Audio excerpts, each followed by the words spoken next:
Hey everyone out there in YouTube land, we got Joel and Powder here today. Got you another exciting comparison between two very similar guns.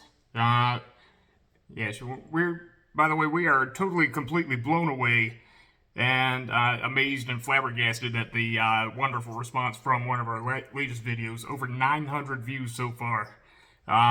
It's not much in YouTube standards, but for us, it's a big deal. We thank you and appreciate your support.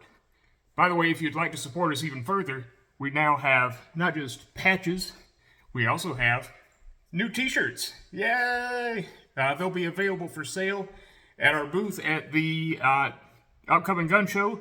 That'll be this weekend, the 26th and 27th of October, 2024. Or you can come by our shop and purchase one there. In any case, let's get on with the video.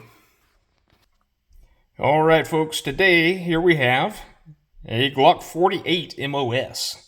This is a rather unusual one. This is one of mine. I've had it for quite a while. I kind of have it set up how I want it, which is not at all how it comes from the factory. For one, and most obviously, I've equipped it with a Holosun 507K. That's been a pretty good optic for me.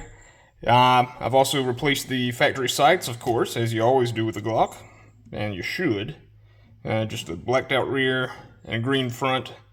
Not especially visible with this particular setup, but it's something. Looks a little better than the original factory sights.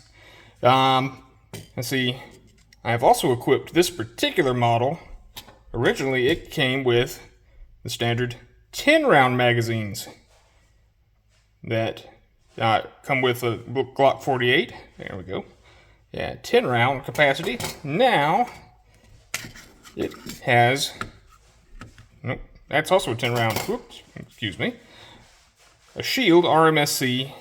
Sorry, a Shield Arms magazine that holds 15 rounds of 9mm on tap. So, for a total capacity of 15 plus 1, you can do the math on that. And it's about the same size as a Glock 19. I mean, this is sort of a Glock 19, but yeah, it's in length and height, it's exactly the same. But where it comes into the big difference is the width. Yeah, that is one chunky, thick boy. I primarily use this pistol right here. Let's talk about this one. It is a sort of a Glock 19 clone. It's a polymer 80 frame that I made, oh gosh, going on about 5 years ago now. It's functionally a Glock 19 internally. I use it mainly as a competition pistol. It's got a little bit, it's a little different than the Glock 48. It's more of a straight 1911 style grip angle, a lot more of an undercut, both here and here on the trigger guard. But functionally and internally, they're kind of the same gun, which is kind of the point of Glocks. Let me break them both down and at least field strip them, and let me show you a little bit more on the inside. Okay, we have them both broken down, and what can I say? I mean, they're both Glocks. This one's a factory Glock, well, sort of. Only thing I've changed on the frame of the Glock 48 is I've changed out the magazine release to the metal one that comes from Shield Arms for their magazines. Since, if you use the original plastic magazine catch, you will just kind of smear the mag catch all down the body of the magazine, whereas the metal one, it'll last pretty much forever. And it's all standard internal Glock parts. It's a little different from most Glocks made nowadays in that it's a 2-pin design. Ordinarily, there's another pin, like on the sorta Glock over here. There's another pin right here. And on the mechanism, this one has a couple of other pins as well because it's polymer 80, but ignore these two for the moment. Yeah, Yeah, that's really the big difference. This is also a Gen 5 Glock, so it has a little bit of a different sear arrangement. Let's see if I can bring that forward and you can see down in there a little bit. Let me get a little more light on the situation. Yeah, there's a little bit of another piece that comes out from under the trigger, makes it a little bit better.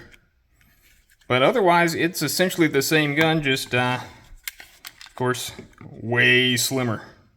Yeah. Alright, let's look at the slides here. I have them broken down too. Yeah, that's the 48. It has the newer two-stage recoil spring. And that is the original Gen 3 captive recoil spring. Threaded barrel in this one because I wanted a threaded barrel for use with all pertinent muzzle devices. But yeah, let me get that off.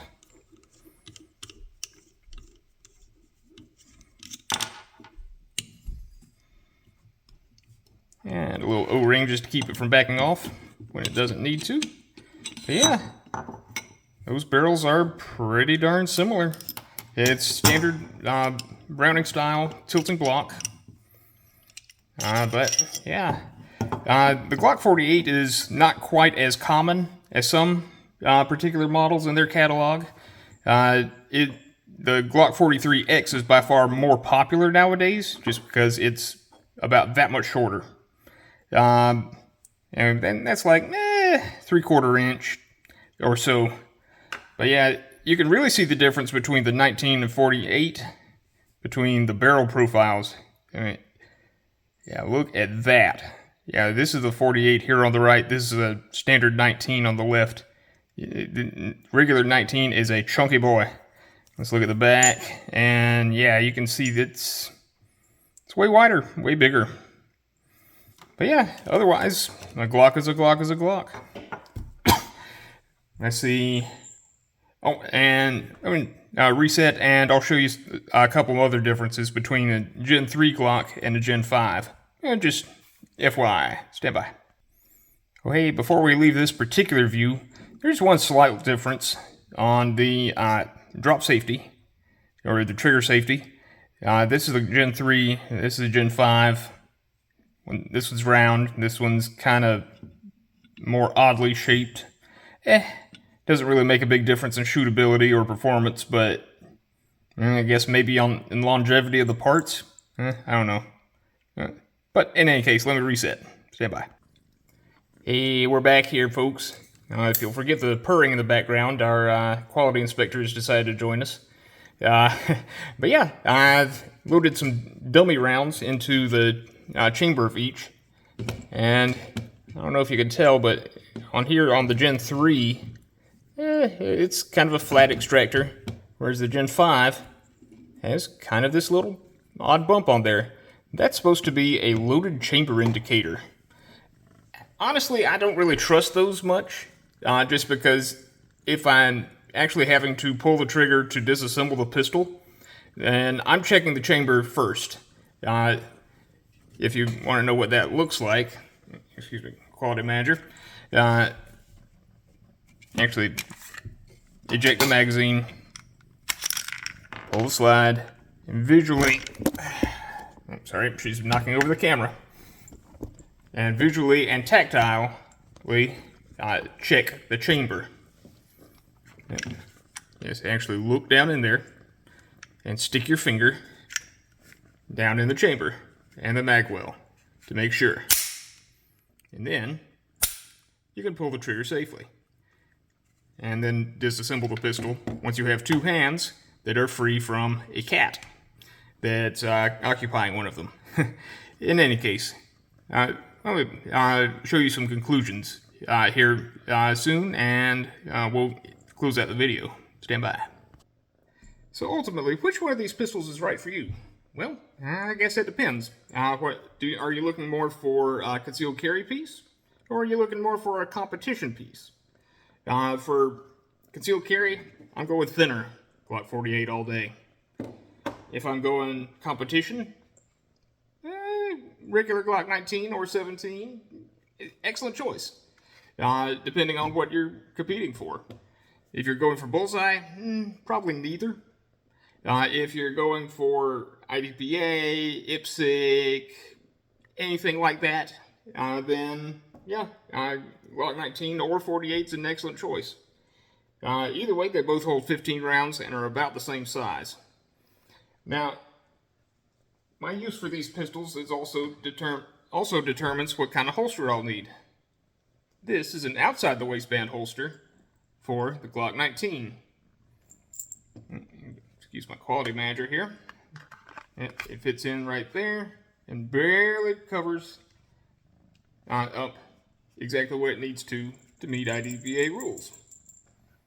And it's also color matched the pistol because I wanted it in green and it was available in green, so I bought it in green. In any case, also for the Glock 48, excuse me, girl, yeah, I have an inside the waistband holster that covers up a bit more of the pistol. Yeah, like that. And it also guards the magazine release, because when it's pressing into your side, about the last thing I want to do is have a magazine just kind of shoot out the back of a pistol that's inside my belt. Excuse me. Yeah. In any case, we can hook you up with either of these pistols set up exactly how they come here or to your personal specs. And we'd love to help you out. We even make holsters here at Pinnacle Mountain Gunsmithing. If you'd like to support the show directly, be sure to like, comment, and subscribe. And if you want to monetarily support us, visit us over at pinnaclemountaingunsmithing.com. You can either purchase some merch, hopefully soon, or you can book an appointment with us to fulfill all of your gunsmithing and shooting needs. In any case, we look forward to seeing you, and we'll see you next time. Say bye. Bye-bye.